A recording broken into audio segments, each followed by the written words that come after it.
Hello everyone! It's been a little bit since I last uploaded a video. For sake of discussion, I'm not counting my rendition of Margaritaville by KK Slider.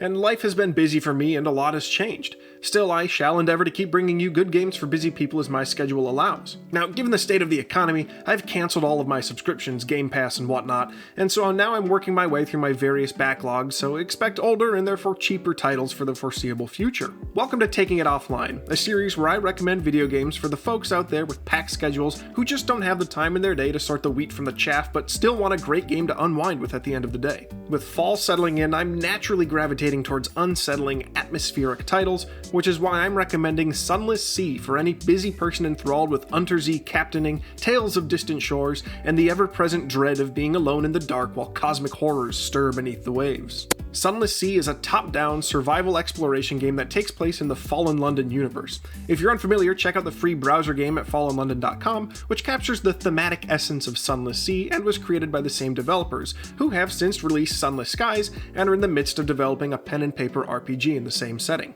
In short, Victorian-era London has fallen into a vast underground cavern, transforming the familiar world into a hotbed of cosmic horror and dark exploration. You play as an Untersea captain. First, choose an ambition, like becoming London's most famous Untersea explorer or finding your missing father's bones. Then raise anchor and set sail across the vast black waters. Exploration and resource management are key as you find different ports, fend off or flee from various Z creatures,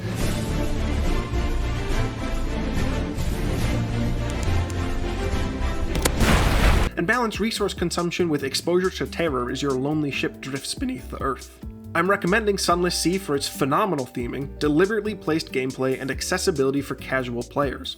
Now, one of my least favorite parts of the Lovecraftian, cosmic, eldritch horror genre is the nonsensical nature of it.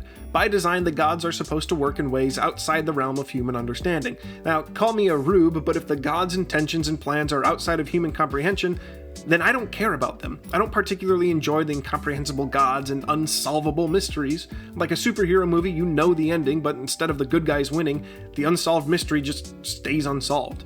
Sunless Sea's setting is more of a Lovecraft-light version of cosmic horror, trading the incomprehensible motives for mortal understandable storylets told through various text fragments at different ports of call. The end result is a web of interconnected eldritch quest lines that the player is allowed to pursue at their own discretion, each with their own internal mystery that, while rarely conclusively resolved, has a number of plausible conclusions and explanations. Each captain's narrative, being composed of interconnected storylets with plausible resolutions, makes the world feel mysterious without wasting your time.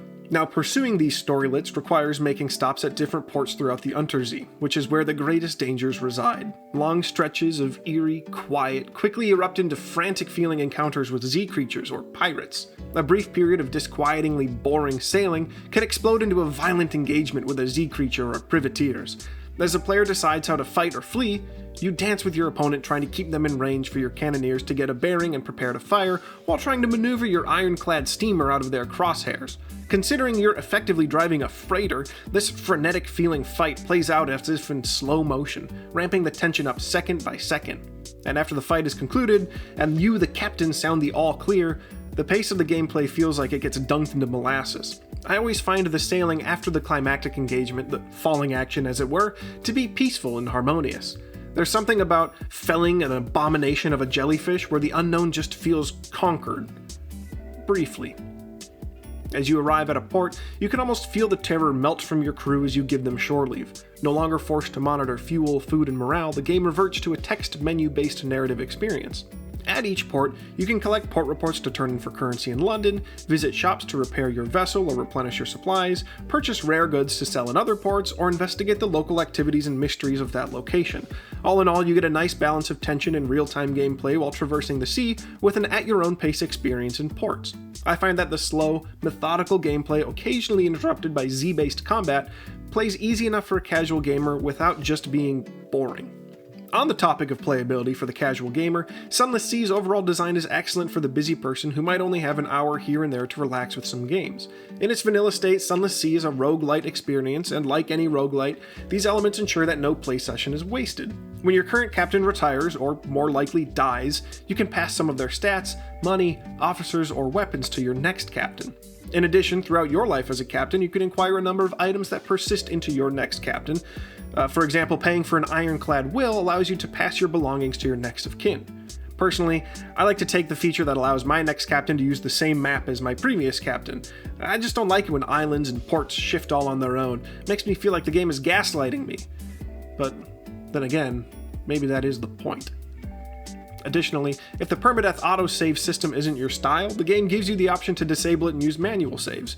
Yeah, sure, it shames you slightly, but your enjoyment matters more in the end, after all. That's a nice feature that also just shows that the developers are more interested in your enjoyment of the game instead of pushing some kind of right way to play mentality. The last little bit of playability I will highlight is just the simplicity of user interactions. In ports, the player interacts with just the mouse. At sea, a simple WASD will do for 90% of the game, with the occasional need for using a hotkey or the hotbar at the bottom of the screen to activate other auxiliary devices. This is great for someone who wants to play predominantly with one hand, for example if you were holding a baby in the other hand. If you're a busy gamer looking for something atmospheric, thoughtful, and forgiving of shorter play sessions, Sunless Sea is a great choice. Its mix of tension, exploration, and rich storytelling makes every voyage memorable without demanding endless hours. So raise anchor, turn on the floodlights, set sail, and see what stories the Untersee has waiting for you. For these reasons and more, I'm giving Sunless Sea 5 cursed officers out of 5 cursed officers. Highly recommended.